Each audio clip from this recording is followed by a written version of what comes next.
What's up, everybody? I'm Taylor, and I started this YouTube channel with the intention to share my personal recovery journey. I share free resources, links to 12-step meetings, recovery meetings. I share, what's worked for me, what hasn't worked for me, and what is still working for me today. I am very grateful for all my subscribers. I never thought that I would ever get this far because it wasn't my intention. So it doesn't matter if I just plant seeds or I can just help one person. I know in my heart that there's a reason I'm doing what I'm doing. It's been a while since I've made a video. I've been taking a lot of self-care. I've got a lot of emotions and things going on in my life that I'm choosing to process, and I'm choosing to face the reality of how things are. I'm choosing to accept and surrender to the things I can't control and the things I can't change, and I'm learning to adapt to how my health is going, and a lot of learning lessons. A lot of people have came in my life, and a lot of people have gone. So that's life. This video I wanted to make because I grew up in a religious home, and research says that the first 7 years of a child's life is like the most crucial for all types of development, right? And for the first 2 years I was with my parents, and my mother never bonded with me. My father was always at work, and they were constantly yelling and screaming and fighting. And so my nervous system was introduced to a lot the first 2 years. And so I, although my brain doesn't remember it, although I can't grasp the memory, my brain does, my nervous system does. And this is the thing, and this is what I've learned, is that by me being taken away from my parents and everything I experienced with my parents, and then me living, with my grandparents, that's not my biological parents. A child needs an emotionally available really, they say a child only needs one emotionally available parent to make it, but like, a child needs a loving, nurturing, childhood, so they can learn how to be emotionally available to themselves and to other people. And when a child doesn't have that, it's hard, and it's been really hard as an adult for me to change certain patterns, behaviors, actions, and attitudes about myself, because these things that I've learned from childhood, from living the life of addiction, because when I speak of my childhood dysfunction, I'm not just speaking about my family. I'm speaking about every single person I ever lived with, every person I came in contact with that I was around long enough for me to pick up their survival traits or their attitudes and behaviors and patterns. And so, people don't look at it in that aspect either. So, for example, all my ex-boyfriends, I learned things from them, just like I've learned things from my current spouse. And so we, as humans, are constantly learning from our environments, and that is my point. So for someone who has learned, everybody in my life was emotionally unavailable. I grew up in a home where my feelings were constantly dismissed. They would make jokes when it wasn't funny. I'd get sent to my room and cry alone, and I did everything alone growing up, now that I think about it, because when my grandfather got sick, when I was about 15, he was sick for about maybe 2 years, and so my grandma was busy with that, and all I had was myself. And so the brain remembers everything we have ever experienced, just like our nervous systems. And I came to this conclusion a while back, and I would have never came to this conclusion if I would have never started meditation. And that is a main point also, is that I've been on my healing journey for about 3 years now, longer than 3 years probably. I'm not really counting. I'm just rounding. And in the beginning of recovery, it was really important for me to focus on the step work, the research, learning coping skills, building new healthy habits, new coping mechanisms, like learning all these new things to help me become healthy. And so I focused all my energy on those things, and I didn't really start dabbling into meditation till about 1.5 years in recovery. And so that in itself was a long process. You know, I still know I have no expectations of myself when it comes to meditating. It's really, for me, as simple as coming out here every night, looking up at the sky and just being in the moment and just appreciating life, appreciating death, just appreciating the power of life in itself, being grateful for what I have, and just focusing on connecting to my body. And lately, for a while now, I've been really connected to my heart. And it's hard for me to put such an experience into words. And that's what I want to touch up on also, is that, you know, I came from a religious home. And so I only had one concept of what the world is supposed to be like and what people are supposed to be like, you know. I don't like to label things. I don't like to label people. I don't do labels.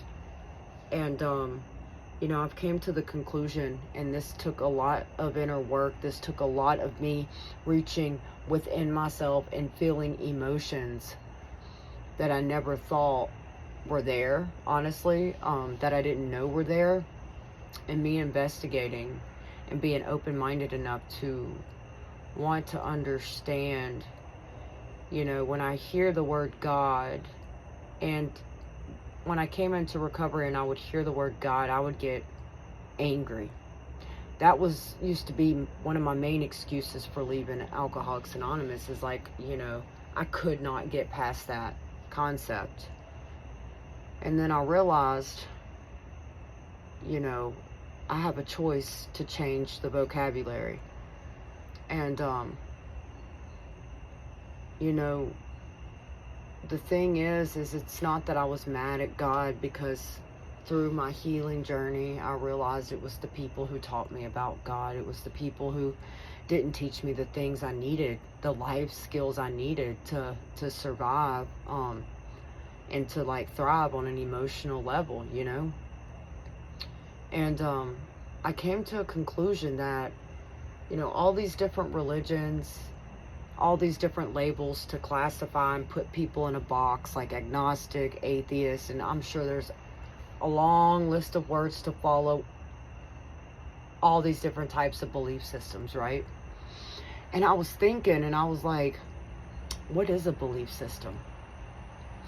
You know, a belief system is made up of this physical world. That's what a belief system is. A belief system is made up of all our experiences we've ever experienced, all the things we've been taught growing up, or the things we learn about that interest us. And I realized that, you know, people and everyone, it doesn't matter what religion, it doesn't matter what vocabulary word a person uses to describe a power greater than themselves. We may all use different vocabulary, but we're all trying to make sense out of a power that's greater than us, that has created us and has created all life itself, because we don't understand how it's possible, why it's possible, and what the point of life is. So, and this is my personal belief system. I guess a person could say this is a belief system, because it is, but my belief system is to have no belief system. And that's the thing that doesn't make sense to me. That clashes together. And language and vocabulary clash together. And I realized that, and when I realized that, it dropped my judgments against people who were religious. And it made me realize that, you know, people kill people because of religion. People hate each other because of religion. People are separate because of religion, race, politics, all these things that are made up in this physical world, that I believe is a distraction from self. And, you know, I grew up with people who were very political, and they would put things in my head, and as when I was younger, I would like fight with it, to make sense out of this world. I just needed to know why. And then I got to thinking, you know, for a while I was like, I wish I could find my own vocabulary word to explain a power greater than myself that's not everybody else's I've heard, you know. And slowly but gradually that snuck up on me too when I was least expecting it. And one day it just popped in my head, the power of life. And I left it at that. Because what history has said doesn't help me now. History doesn't help me. The stories, the fables or fables, however you pronounce it, those things don't help me connect to myself on an emotional and spiritual level. Okay? And this is also important. I'm going to circle back about the brain, and we learn from our environment. Now, I have came to the conclusion with the vocabulary words that I have been taught throughout my life in the English language. And I was meditating one night, because all this stuff comes to me in silence. There's no way these things would come to me watching YouTube shorts. So I sat up in my meditation and was like really excited, because I said, oh my God, I said, this makes sense. And it makes sense because I have experienced this. You know, I've died twice, and each time I had the same exact, and I'm going to call it a spiritual experience, because when I say spiritual, to me, may mean something completely different than whoever's watching this video. And that's the thing about vocabulary words, is it can mean one thing to someone else, but another to someone else. So what is a word, right? And, you know, each experience I had, it was a spiritual experience, and spiritual means it cannot be proven. That's what spiritual means to me. There was my raccoons. I feed my wild raccoons. They've built my trust. And, you know, I realized that in that moment, that my brain, and I've known this for a while, is only meant to keep me alive. And that's what my brain has done. So if all I've ever been introduced to is dysfunction and trauma and yelling and screaming and being, you know, abused, that's going to make up my belief system. And that still affects me today. Those things don't stop just because I'm healing and I am where I am. Like, I deal with things on a daily basis.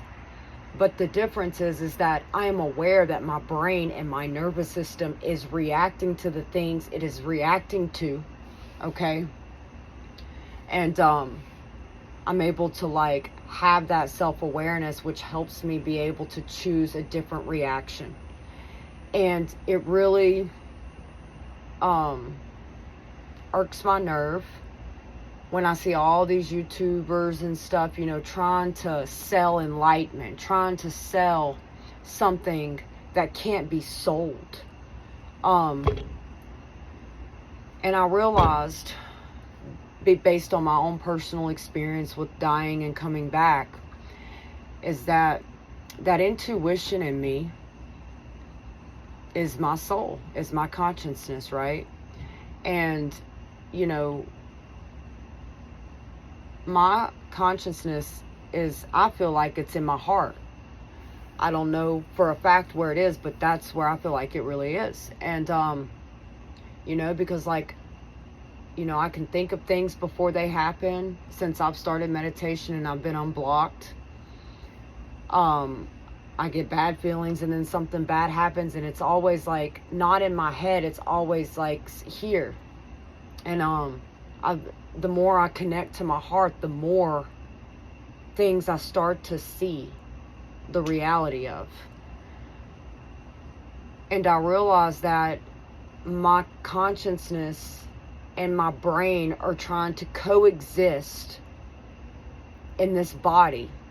when my consciousness wants the best, okay, but my brain is conditioned and programmed because of the life I've lived and the influences of this world. So it's like they were constantly at war with each other, you know, like, you shouldn't do this, or you should do this, you shouldn't do this, like the devil and the angel analogy, with the devil on one shoulder, the angel on the other. And I realized the more I fed, you know, the angel and the devil analogy can be broken down to the positive mind and the negative mind. And I realized the more I feed the positive side of my brain, which that's just how I break it down to help me navigate and understand all of this. But the more positive I'll be, the more good I do, the more good I'll feel. It's that simple. It's a simple solution. Now, when I'm constantly feeding my negative mind, which you know, in Alcoholics Anonymous they call the disease mind, right? Which is the addiction. So if we have fed that side of our brain our entire life, then that's what we're going to crave. In order for cravings to stop, a person has to be away from that craving for an extensive amount of time, and they have to put in an extensive amount of work, and they have to work on, like, heal themselves, and that is really hard to do. Like, I've seen so many people come and go out of recovery. It's hard because, you know, when you constantly have two sides of your brain fighting against you, and I had both of them fighting against me the first 6 or so months in recovery, it's like, so you just want to slam your head against the wall and give up. It's like, what's the point, you know? But there is a point, because I knew in my heart, and that's what people in 12-step programs call willingness.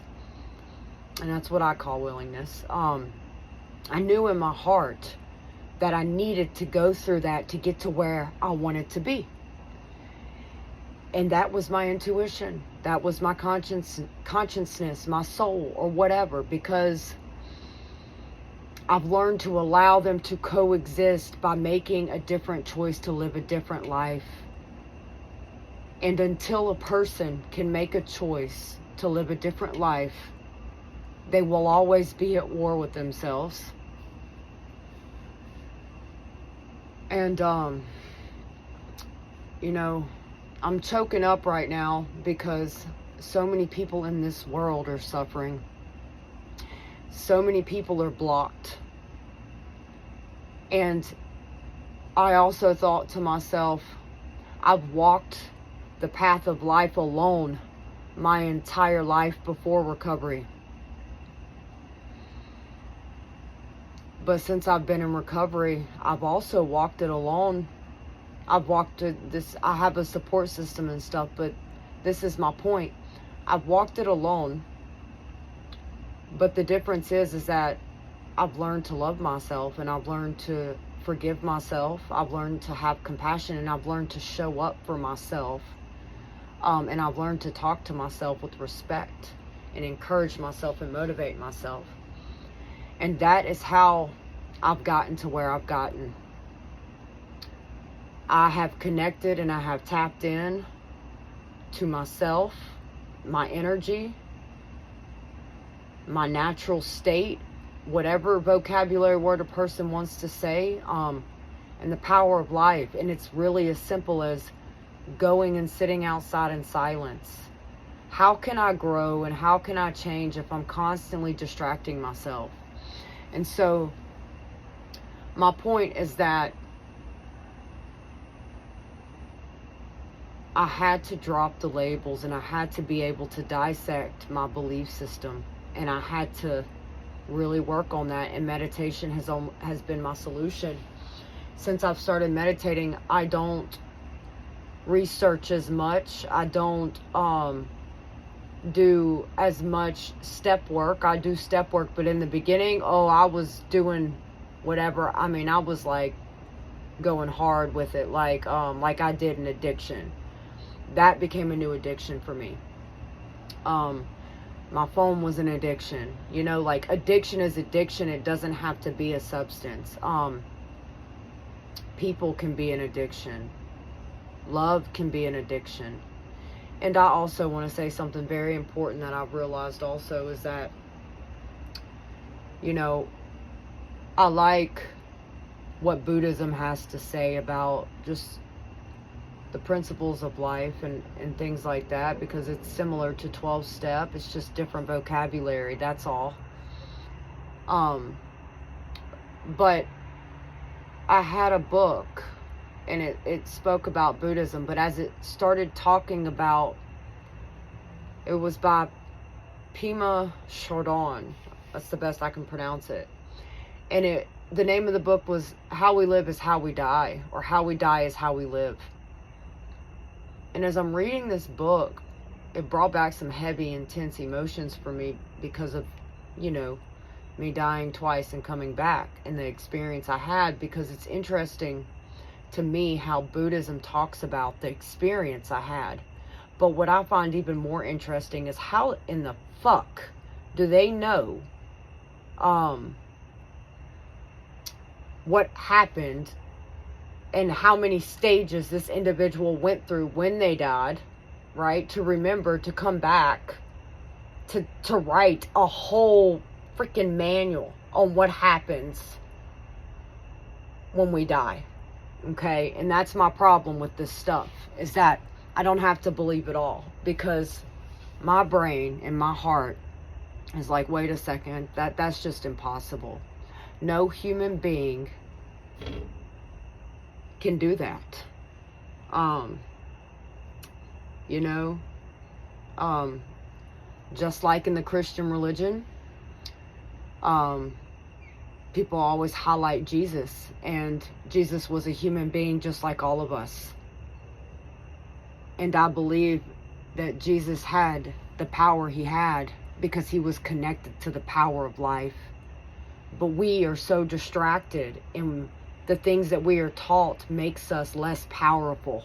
We believe we're not powerful, but Jesus was a human being. And so I take my experience, and I have been able to find myself and my connection to the power of life, universe, God, Allah, whatever you choose to call your God, or your a power greater than yourself. I have found it within myself in meditation. And so recovery, when it comes to recovery from addictions, dealing with emotions, you know, I had to learn how to love myself, change the way I talk to myself. And my recovery happened in stages. It didn't happen overnight. And so I hope that my spiritual journey and my experience and what I've learned and how I've learned to look at this life and the world and all the different things that are made up in this world, I've learned how to not allow them to take up room in my head. And that's what I did my whole life, trying to research this, research that, figure this out, figure that out.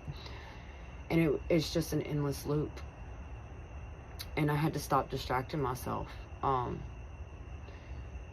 You know, so it's like we have a human body, and we have our heart, and we have our brain, and our consciousness or soul, whatever you want to call it, is trying to lead us down the path of healing, love, and compassion. But our brain is trying to keep us alive. And if all the brain has ever known is pain, that is what it's going to gravitate towards. And so I had to be willing to allow them to both coexist. You know, there's times where, you know, people will say inner critic or negative mind. In Buddhism, they call it Mara. You know, there's so many different names for it. In Alcoholics Anonymous, they call it the diseased mind. And I've realized, like, that is just my negative mind. That is the part of my mind that has been influenced by the harm in my life that I've learned about. And so, of course, that voice is never really going to go away. But what has happened for me, it's so far away. I have so much self-awareness that the positive mind shows the negative mind who's the boss. Like, it can whisper and try to say something to me, and I'm like, nope, nope, not true. That is definitely not true. Whereas before recovery, I believed its lies. I believed it. And so, just like, and I'll end with this, I deal with a lot of chronic pain on a daily basis, and I have a pain management referral I've had for about a year, and I've chosen not to go. And meditation has given me the ability to be able to allow my pain and myself to coexist, to separate my physical pain from who I am. And before recovery, like, if I had a headache, I would take something. Like, I was like a crybaby when it came to pain. And the pain that I deal with on a daily basis is just immeasurable. You know, but somehow meditation's given me the ability to separate it. I hope, and my intentions are to guide people and to encourage people and to motivate people to turn within themselves, to see that they have the power within themselves already, to become who they want to become, to change what they want to change, to break whatever cycle they want to break, to get to where they want to be. And what I was going to say is that this whole thing about reaching a state of enlightenment in this physical world, I got sidetracked because I started talking about the book, is that there's no such thing. I have brief moments of enlightenment, peace, serenity, acceptance, but what I felt when I died twice was freeness, was enlightenment, what I call enlightenment, because it was the best feeling that I have ever felt, that no amount of drugs or alcohol could ever give me the feeling. Not even meditation could give me that feeling that I felt when I died twice. And that's my personal experience, and this is what I've been through. And this is what I believe, and this is my perspective. So like I said, I hope that by me having the courage to speak this, that it can help at least one person or plant some seeds to guide people where they want to be.